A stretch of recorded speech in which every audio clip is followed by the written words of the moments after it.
I'm Stefania Fatone, an Associate Professor at Northwestern University in the Prosthetics Orthotics Centre, and with me today is Ryan Caldwell, a certified prosthetist who works with me at Northwestern University as the primary research prosthetist on research projects like the one that led to the development of the Northwestern University Flexible Sub-Ischial Vacuum Socket, or NU-FlexSIV for short. During today's webinar, we will provide some background to the project that led to the development of the NU-FlexSIV socket, and then Ryan will provide a description of the socket technique. I will then describe some of the socket evaluations we've conducted before turning it over to Ryan again to describe his clinical experiences with the NU-FlexSIV socket. So let me begin by acknowledging that our work developing the NU-FlexSIV socket technique was funded by a 2009 Technology Development Award from the Department of Defense. The project was a large endeavour and involved a whole team of engineers and graduate students working alongside Ryan and I. So you might be wondering why the DoD is interested in sockets for persons with transfemoral amputation. This interest in part stems from transfemoral amputation representing a greater proportion of the current military amputee population than the general population of amputees. Additionally, service persons with amputation are typically young and active with excellent premorbid health. Many wish to return to premorbid activity levels and have higher functional expectations than the typical older dysvascular amputee. Improvements in prosthetic componentry, including socket design and suspension, have critical impact on the functional abilities of individuals with transfemoral amputation. Traditional socket designs include ischial containment sockets, which have been reported by other researchers to limit hip range of motion and function. It is thought that sub-ischial socket designs, which often incorporate vacuum suspension to maintain the socket-limb interface, may improve hip range of motion and overall function. The idea of developing a sub-ischial socket was brought to me by my colleague Ryan Caldwell. Ryan is a prosthetist in the Chicago area who began experimenting clinically with sub-ischial sockets about 12 years ago. He was inspired to do so as part of trying to transfer the benefits he had seen of vacuum suspension for his transtibial amputee patients to transfemoral amputee patients. But as you know, the proximal trim line of typical ischial containment sockets isn't very forgiving of the liners needed to use vacuum. And so Ryan began experimenting with lowering the socket trim line for use with a liner and vacuum. He also experimented with making the sockets more flexible and hence more comfortable. He came to us at NUPOC in 2007, hoping we might be interested in helping him explore some of these ideas, and our partnership was born. Just a note about socket flexibility. Residual limbs change shape due to either limb volume or muscular activity. Limb volume fluctuations typically require a socket that can shrink as the limb shrinks over the course of the day, whereas muscular activity can be accommodated with a compliant socket so that the muscle can move without pushing against something hard. It is this type of flexibility or added compliance that we are trying to include in our socket technique. Our socket system is comprised of a highly compressive silicone liner, an inner flexible socket, a rigid outer socket, and a sealing sleeve. Clearly, a sub-ischial socket provides no pelvic support, and hence all weight-bearing loads must be borne by the thigh. This requires that the socket be able to distribute forces as shown in this diagram. We hypothesize that this force distribution is accomplished by a total surface-bearing socket system that globally compresses and preloads the residuum soft tissues. This effectively changes where along the force displacement curve the limb and socket are operating, meaning that for the coronal plane, for the same force, a smaller displacement will occur as illustrated by this image of the coronal plane toggling that often happens with transfemoral sockets that are insufficiently stable. Of course, the idea that compression of tissues helps to stabilize the socket on the limb and facilitate force transfer is not new. Redhead in 1979 proposed that if the soft tissues of a transfemoral residual limb were supported in a suitably shaped socket, they would behave under load as an elastic solid in a quasi-hydrostatic condition. This would allow the patient to be supported upon the relatively incompressible volume of the residual limb contained within the socket, and downward movement of the skeleton in relation to the socket under an axial load would be prevented. The NU-FlexSIV socket provides global compression via an undersized liner and undersized socket. We prefer to use transtibial liners on transfemoral limbs, given that their cylindrical rather than conical profile provides greater compression of the softer proximal tissues. Our reductions during mold rectifications are also greater proximally than distally. In order to understand whether our socket does indeed provide support over the entire thigh rather than just being concentrated on the distal end, we conducted a simple clinical study. The study design was based on observation of check socket fittings as shown here in this photo, which suggested that amputees are able to place almost all of their body weight on the residual limb when it's clad with the liner and socket, suggesting that the liner and socket contribute to creating a hydrostatic system that moves away from localizing weight-bearing forces at the distal end and toward a distribution of normal forces over the residuum surface. To assess the proposed theoretical role of tissue compression and preloading in creating a hydrostatic system where weight could be borne over the entire residual limb, we conducted a small clinical study wherein amputees were asked to transfer as much of their weight onto the residual limb as they could tolerate in 3 randomly ordered conditions: a bare limb, a liner only, and liner with socket. If we look at body weight data from a scale placed beneath the residual limb, we can see that while there was a significant difference in percent body weight between all conditions, the most dramatic change occurred once the socket was donned. Similarly, when we asked the subjects to rate the pain experienced in each condition when weight was transferred to the residual limb, we saw a significant decrease in pain only when the socket was worn in conjunction with the liner. This data provides indirect support for the idea that the socket redistributes forces away from the distal end and onto the thigh. Despite the prevalence of transfemoral amputation, surprisingly little research describes which transfemoral socket design features are important during gait. Particularly relevant for transfemoral amputees is the stability between the socket and residual limb in the coronal plane during walking. However, as early as the 1950s, Radcliffe described the theoretical effect and importance of proximal medial tissue compression in a quadrilateral socket to create coronal plane stability. And a quadrilateral socket is, in some respects, sub-ischial. So a few years ago, we tested this idea by conducting a small pilot study to compare socket comfort during walking when an ischial containment and soft tissue loading were systematically manipulated using a Marlow-anatomical socket.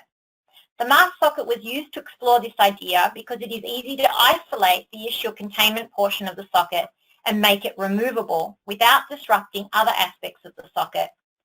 So we built a test socket with a removable ear so that we could assess socket comfort with and without ischial containment. And we also created removable medial panels that allowed us to vary the amount of proximal medial tissue compression, giving us 6 socket conditions that we could test in random order. Our data showed that with the ischium contained, tissue loading did not influence socket comfort, as you can see by the p-value of 0.47. With no ischial containment, the socket was equally comfortable with high tissue loading, as you can see with the p-value at 0.36. But the medium and low tissue loading conditions decreased comfort significantly. These results provide some insight into the importance of tissue loading in a sub-ischial socket, given that removing the ear effectively changed the socket to one that was sub-ischial. After preloading of the tissue occurs with the undersized liner and socket, the application of vacuum between the liner and socket is hypothesized to have its own effect on the underlying tissue. If we imagine tissue at the cellular level, we have a resting cell that expands or stretches with the application of vacuum to become a more hydrated cell. With the application of vacuum over a larger area, we believe that each neighboring cell will behave in a similar manner.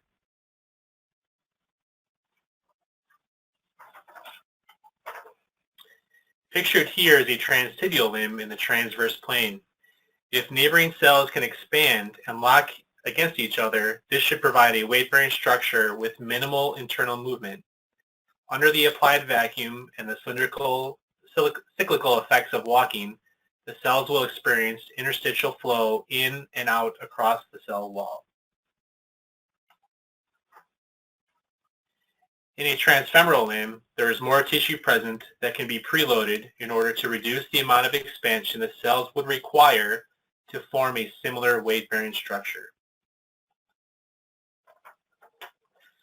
Since the commercial introduction of vacuum technology in the late 1990s, there have been a number of studies that have examined benefits.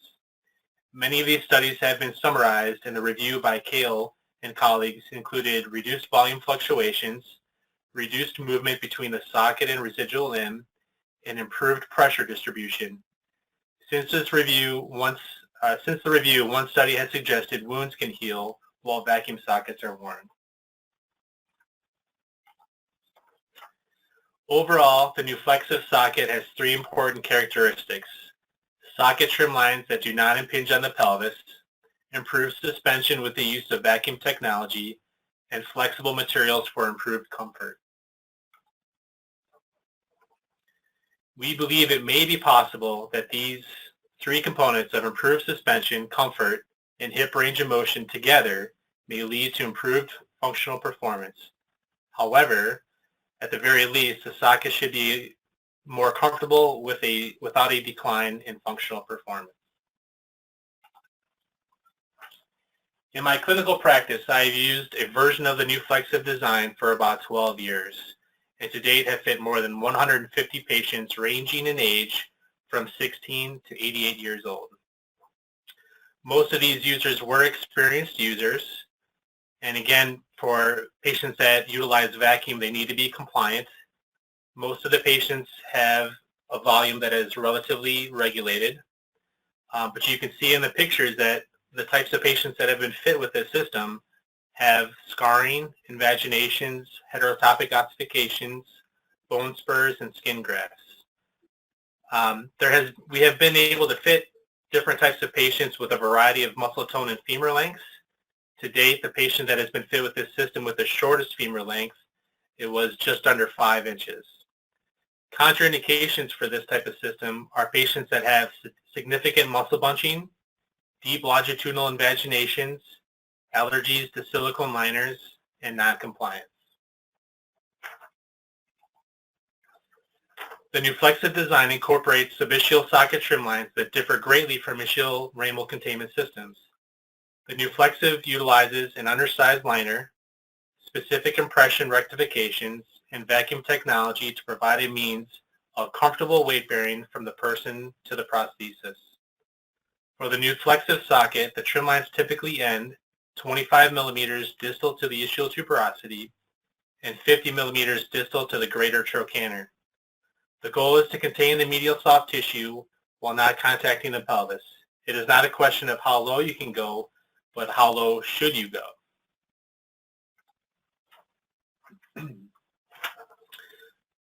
Some unique features of our NU-FlexSIV socket design include casting in a seated position, which is very quick and easy for both the amputee and the prosthetist. During rectification, plaster is only removed from the positive model. This makes the rectification simple and quick, as no plaster is needed to be added to the positive model. And finally, there's no special alignment of the socket needed. Just use what the need requires. In order to make the system teachable and reproducible, we have created a socket work form that outlines the important information specific to this technique. We have also put together an algorithm that walks the practitioner through decisions to be made in order to fabricate the socket. The first step in the algorithm is to select the appropriate type of liner. Most limb types, with the exception of knee disarticulations with a bulbous distal end, can be successfully fit with an off-the-shelf liner. The liner should help create a cylindrical, nondescript shape. The second step is to evaluate the patient and classify the residual limb tissue into one of two categories, soft or firm. A patient with a firm limb can contract their muscles and you will see a noticeable shape change.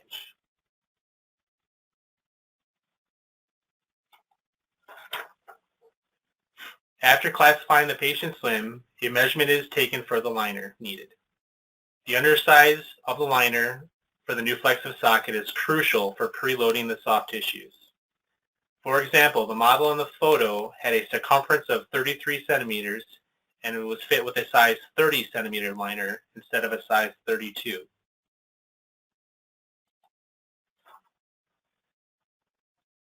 Based on clinical experience and the information presented on the prosthetic liner assistant developed by the University of Washington, two transtibial liners have been most successful for the use with the NU-FlexSIV socket. The Medi-Relax 3C cushion liner and the Össur Synergy liner have worked very well. The Medi-Relax 3C liner is preferred due to its high compressive resistance, adherence, shear resistance, and its ability to force the soft tissues to conform to the liner shape. The Össur Synergy liner is also high in compressive resistance but has the ability to conform to a more irregular shape. The Medi is typically our first choice of liner with a NU-FlexSIV socket because of the very firm silicone and the textile, which create great compression on to form an ideal limb shape. However, the umbrella at the distal end doesn't conform well to all limb shapes. Hence, if the Medi liner doesn't provide good total contact fit with the limb or is too short for the limb length, we suggest using the Össur Synergy liner as it tends to follow the shape of the limb.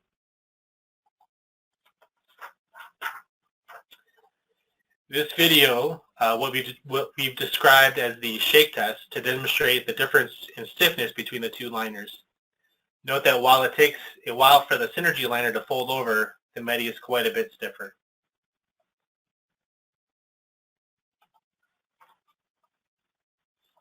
Once the appropriate liner has been determined, the patient will roll the liner on until it reaches the inguinal crease.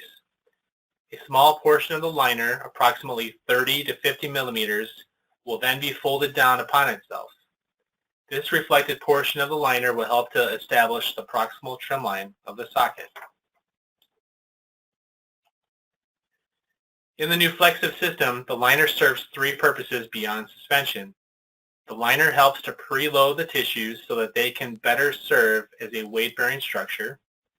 The liner shapes the limb to create the socket trim line, creating a flare along the medial wall for improved comfort.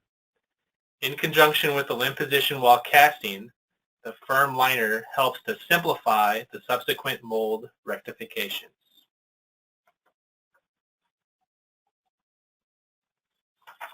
There is one measurement taken of the patient prior to the impression. This ML measurement at the most proximal portion of the liner helps to determine how much material will be removed later during the rectifications from along the proximal lateral region of the mold. Two measurements are taken at this point, a compressed and an uncompressed ML.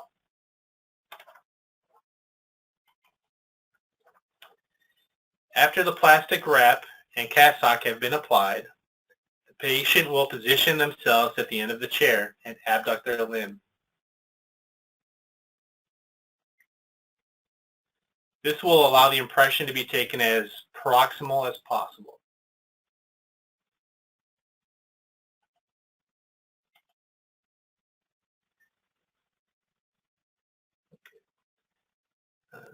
The impression should begin at the proximal lateral aspect and wrap lateral to medial to bias moving the soft tissue posteriorly in order to simplify the rectification. Be sure to include the proximal edge of the liner in the mold. Excess casting material is folded at the distal end to capture the distal end and held in place.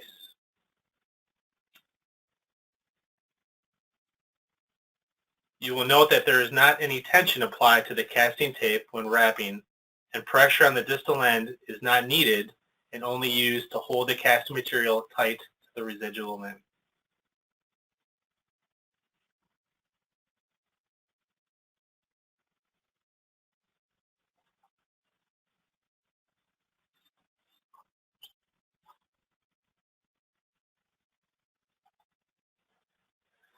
So if we return to our algorithm, you can see that the next step is to judge how easy or how difficult it is to remove the mold from the limb. First, an anterior reference line is drawn on the surface of the mold. This is very important as there are no anatomical landmarks present for later reference. As mentioned previously, the liner may force a specific shape to the limb, and it is important to gauge whether this shape will influence the fit of the socket. One way to determine whether this is an issue is to gauge the mold displacement. A mold that is easy to displace can be removed from the patient's limb with little or no effort. A mold that is difficult to displace typically has an undercut near the proximal trim line. Once the mold has been removed, we confirm that the shape of the limb with the liner is captured in the negative impression. In some cases where insufficient casting material is used, there may be some distortion, and that could require a new impression.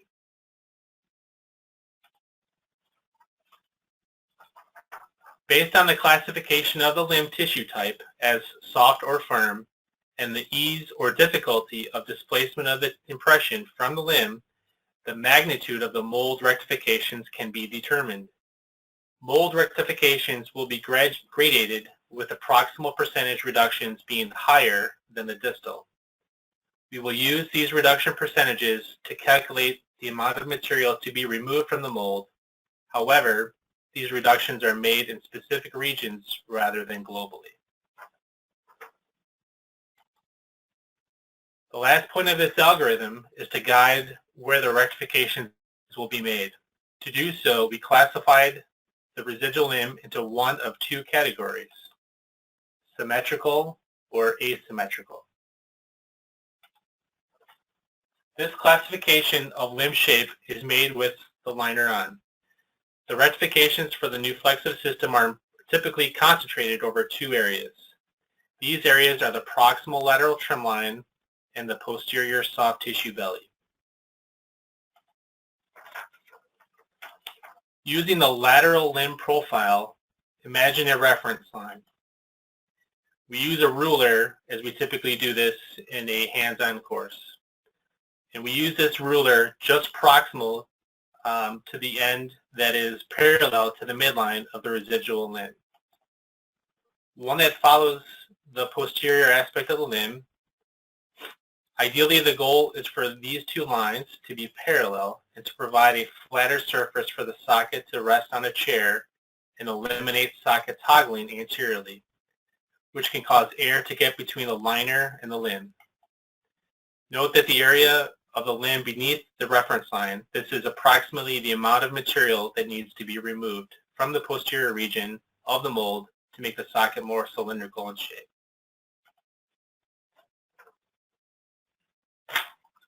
Next, we're going to repeat this process for the anterior limb profile. Imagining a reference line that is parallel to the midline of the residual limb, one that follows the lateral aspect of the limb. Ideally, the goal is for these two lines to be parallel to keep the socket flush with the limb and single limb support.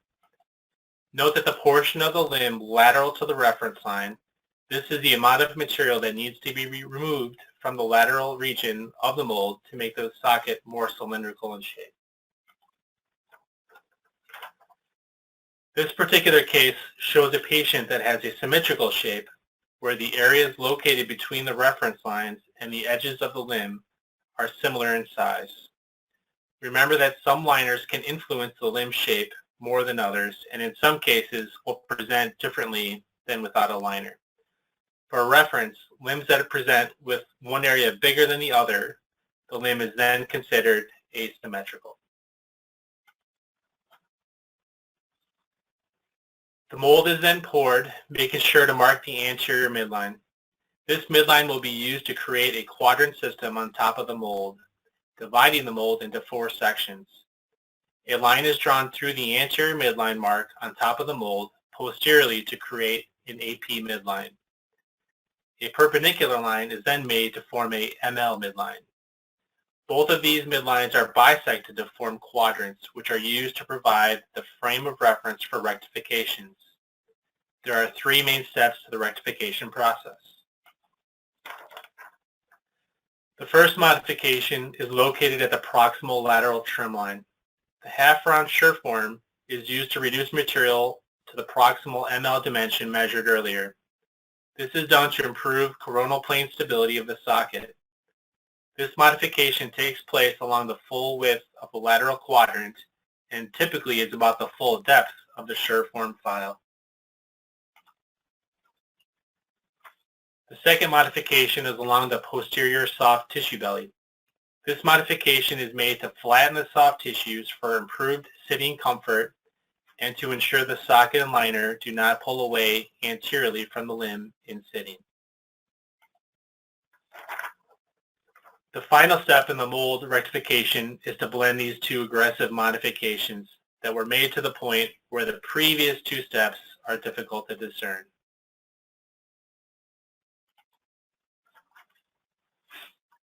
This video shows the modification, and when played in real time takes about 10 to 15 minutes.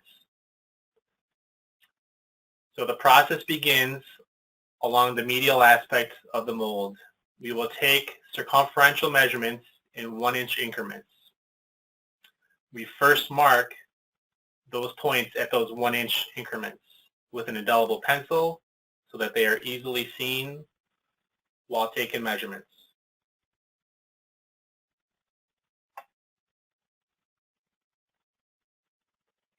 So our circumferences are established, and based on our algorithm, we will determine our modification percentages.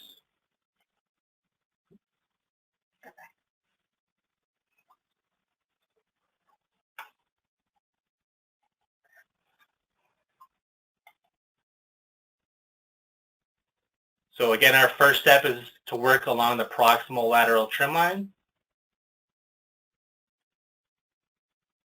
And we will attempt to go back to that PML measurement. We will make the modifications along that lateral aspect.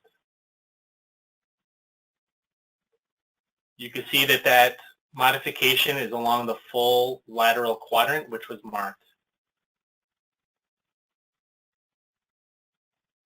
Second step is to flatten the posterior soft belly. You will note that we will go the full length of the residual limb mold.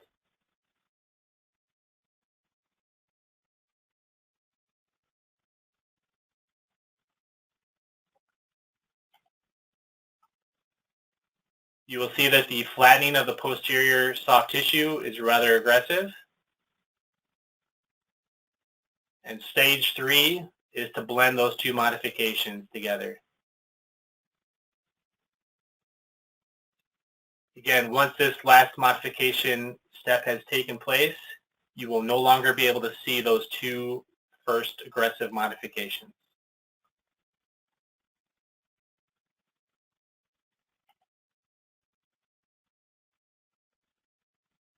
We will go back and smooth the mold.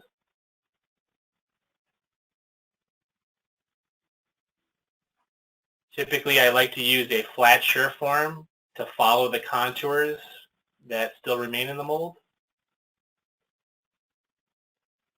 We also will not make any sort of distal end reduction. This is purely to get rid of any artifacts that might have been made in the pouring process.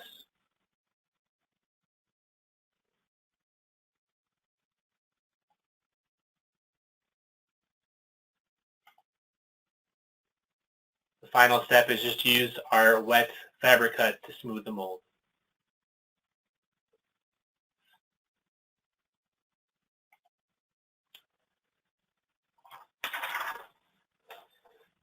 The rectification process uses strategic mold reductions specific for sub-ischial trim lines and for the application of vacuum. The figures show the unrectified and rectified molds and the reduction of material outside the reference line for the symmetrical limb. We have quantified the rectification pattern required for our socket by digitizing a series of 30 unrectified and rectified cast pairs from NU-FlexSIV sockets that were successfully fit in clinical practice. Ryan collected the casts and we scanned them to create 30 color-coded rectification maps.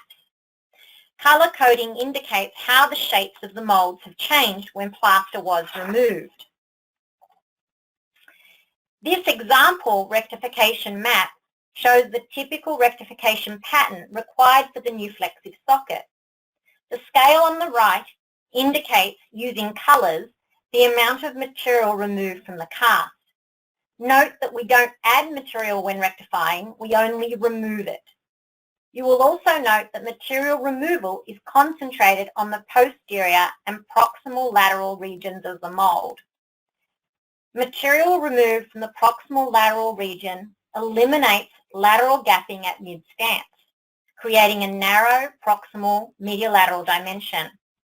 Material removed from the posterior region of the mold acts to flatten the soft tissues and is helpful when fitting to reduce any anterior gapping that may cause air to enter between the limb and liner.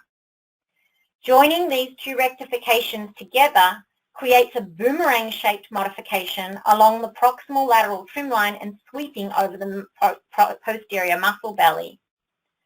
Overall, you can imagine that a barrel shape is created by having a slightly tighter proximal modification, slightly larger middle, and slightly smaller distal end.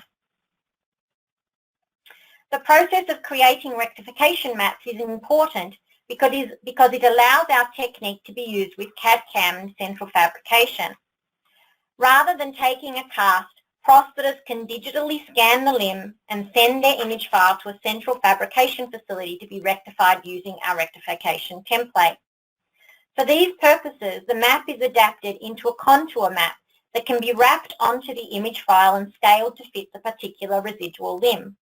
The template for the NU-FlexSIV socket was used to create check sockets for 15 transfemoral amputee patients among 5 certified prosthetists.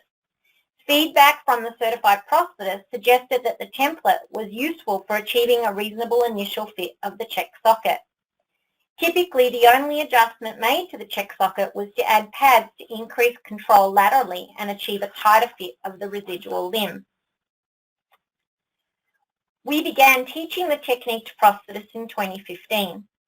Since then, we've taught the technique to 58 prosthetists in the US, 70 in Germany, and 11 in Denmark. The technique was described by prosthetists who have taken our hands-on courses as straightforward and reproducible.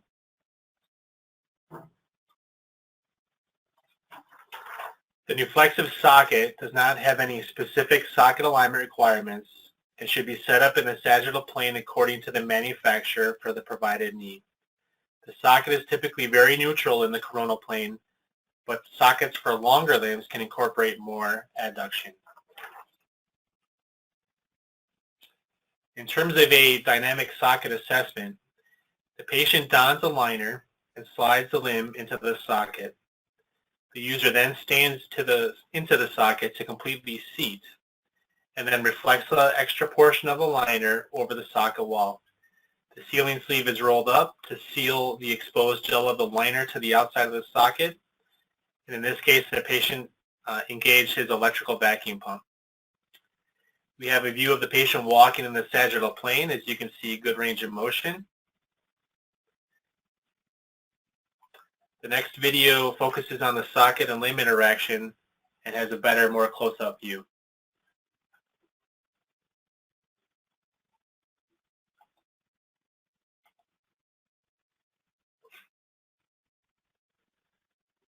So this next video focuses on the socket-limb interaction, and there is good coupling.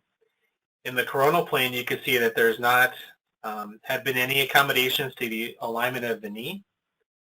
And in mid-stance, the socket stays secure to the residual limb without any compensations from the trunk.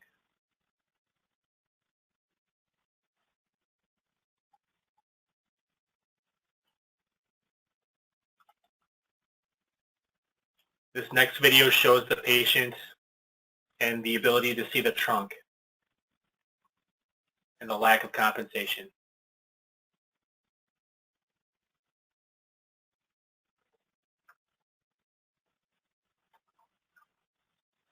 Again, with the check socket fitting, casting in the position described, the finished trim lines typically are located approximately 25 millimeters distal to the ischial tuberosity and 50 millimeters distal to the greater trochanter.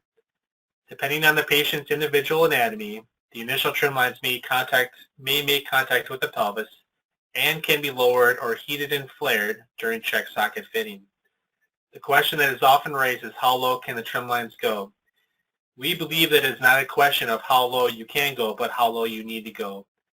Our goal is to not contact the pelvis while encapsulating all of the medial soft tissues. When the patient stands into the socket, they should be able to seat all the way to the bottom with some slight resistance. The patient should not be able to perceive pressure in any one spot, especially the distal end. The liner and socket should contain the soft tissues medially with a non-tapered transtibial liner. While standing into the socket with a standing frame, we would expect that the patient can stand and support all of their weight with the socket without excessive pressure in any one area. With the fittings we have seen through the courses we've held, the sockets have been slightly oversized at the proximal lateral trim line. There are two adjustments that are recommended. If there is toggling in the coronal plane while walking, we typically place a pad along the medial wall to pull the socket tight to the lateral wall of the limb. If there is a gap between the patient's limb and the liner socket in sitting, we typically place a pad along the proximal posterior to pull the socket tight to the anterior portion of the limb. Sweating in some cases can be an issue for any patient that wears a liner. An alternative to using antiperspirant is a method of perforating a liner to allow sweat to wick through the silicone liners. A perforating tool that is used to punch holes in padding can be used in a specific pattern, which is described in the technical note accepted for publication by the Journal for Prosthetics and Orthotics. An important part of the NU-FlexSIV socket is the flexibility of the definitive socket materials. While reflecting the liner over the edge of the socket allows the vacuum to secure more of the liner limb to the socket walls, the liner is subjected to high amounts of pressure that can cause breakdown and system failure. Having a proximal brim that is flexible allows the liner to only make contact with less rigid portions of the socket, which preserves its integrity. To ensure the fit of the socket is comfortable and stable, a check socket with a flexible inner can be fabricated for an extended trial. If the fit of the socket is satisfactory, the flexible inner socket can be reused with a permanent rigid frame. The ratio of rigid frame to flexible inner socket can be varied based on the materials used and the thickness of the blister-formed inner socket. In this example, the rigid frame is a distal cup about half of the height of the full socket.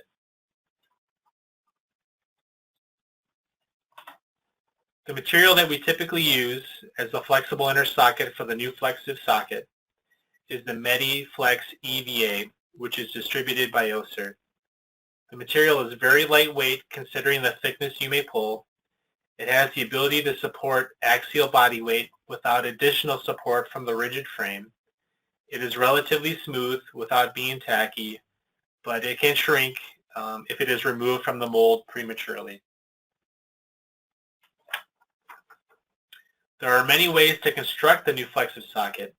One way is to secure the flexible inner socket to the rigid frame by using a silicone sealing ring between the two layers with a vacuum port in the rigid frame.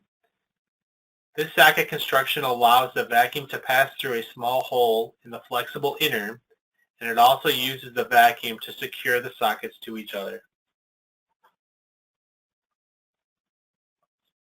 The sealing sleeve can either be sandwiched between the two sockets, or it can be placed on the outside of the socket, as in this case.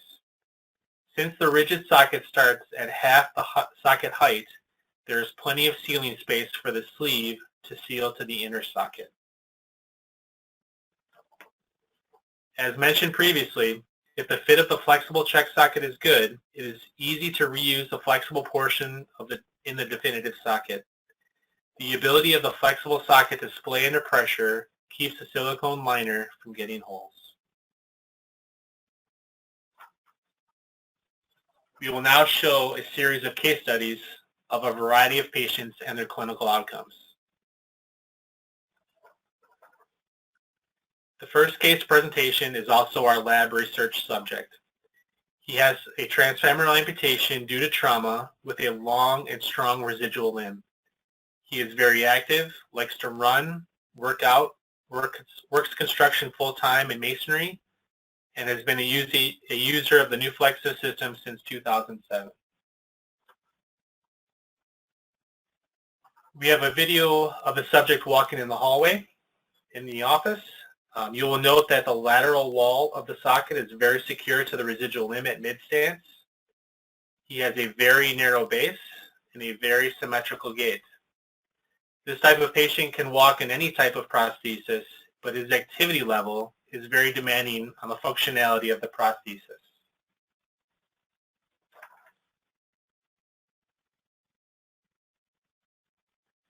We are often asked how much pressure can the residual limb take without the biomechanical lock of the socket to the pelvis.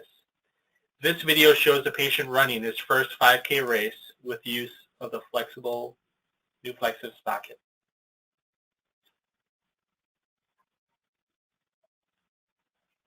Next, we look at the mobility and proprioception the socket permits. This video shows the same subject in black snowboarding using his prosthesis to both steer and anchor with his prosthesis.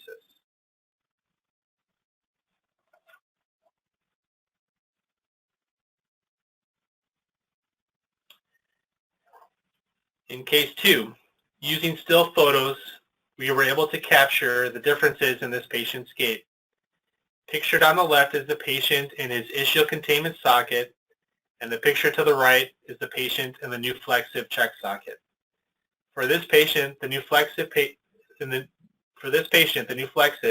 has a longer sound side step length due to the lower trim lines, less trunk lean, and reduced external rotation at the hip in the sub-ischial socket.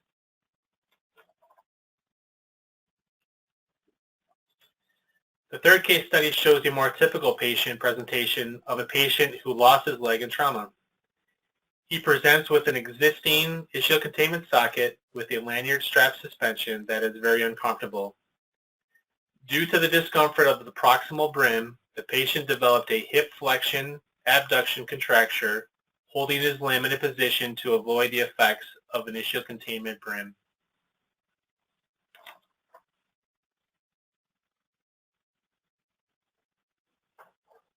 This was the first NU-FlexSIV socket the patient had, which allowed more range of motion and a less abducted gait. With the improved comfort this socket afforded him, the patient became more active and was able to lose a great deal of weight.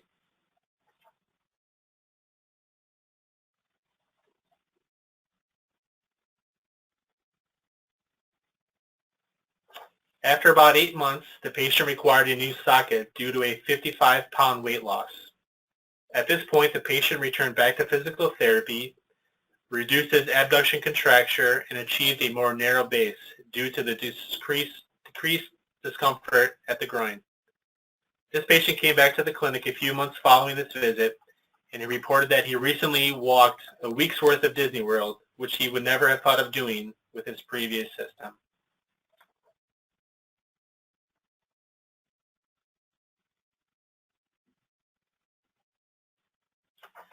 The last case presentation is a patient with bilateral transfemoral amputations.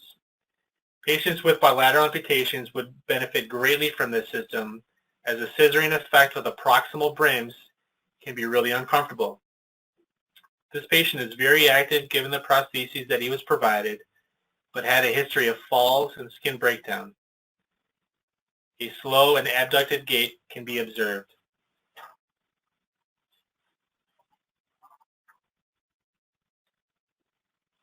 In the check socket fitting, the patient was able to narrow his base with improved comfort.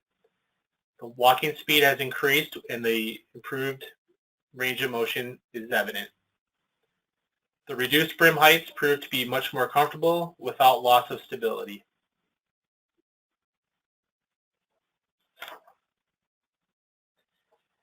We have a series of pictures of patients with varied limb musculature, limb lengths, and with different etiologies that have all been successfully fit with the NU-FlexSIV socket. The patient pictured on the left has a very long and strong residual limb. The patient pictured on the right has a similar length limb with very soft tissue. You can see with a soft tissue posteriorly hanging.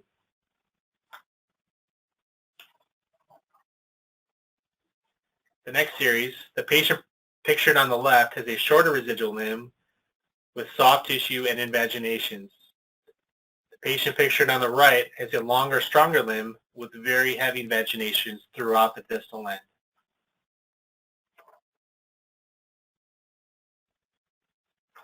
For those prosthetists that have extensive experience with vacuum technology for transtibial patients, it is not uncommon to see topographical changes in patients' limbs with the improved limb health benefits and mechanical forces acting on the limb.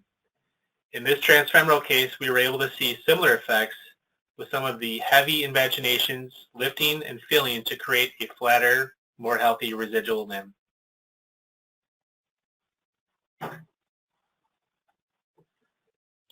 Next, in my clinical practice, we have a variety of different types of patients. All of the case presentations thus far have been patients that have lost their leg due to trauma. While it's very easy to work with those types of patients, those are certainly not all the types of patients that we see clinically.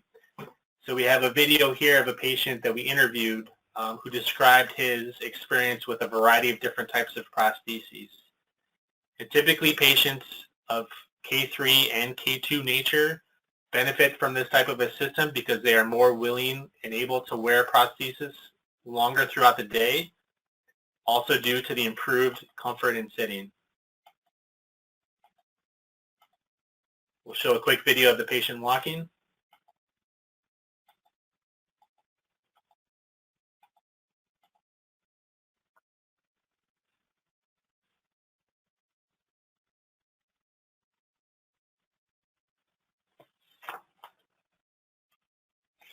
As part of our original technology development project, we recruited 2 subjects who participated in testing various prototypes of the NU-FlexSIV socket.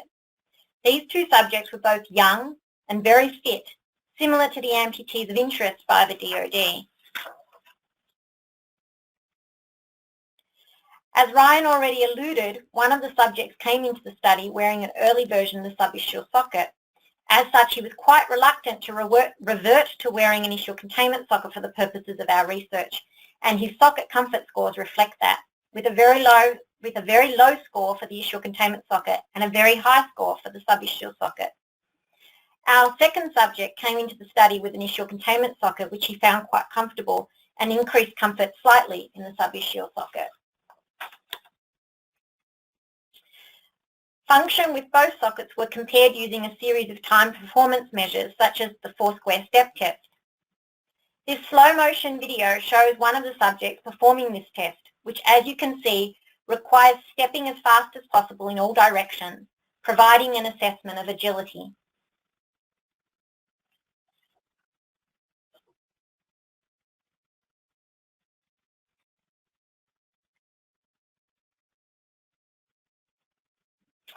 Another test we used was the agility t-test, which you can see here. This test is commonly used in athletics to assess agility. The subject will run forward as fast as possible, and there's markers on the ground that form a T. When the subject gets to the marker at the top of the T, they have to touch that marker and then shuffle sideways to the other marker.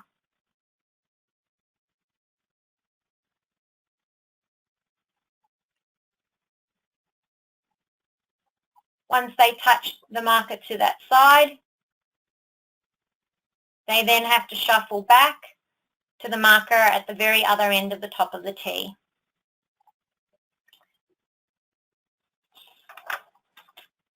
We chose these tests because they have been previously assessed with amputees, and you can see here the time it took for each of the amputees to complete these tests in either socket. The changes we saw between sockets for the 3 tests, including the rapid sit-to-stand, the 4 square step test, and the T-test of agility, are shown here on this slide.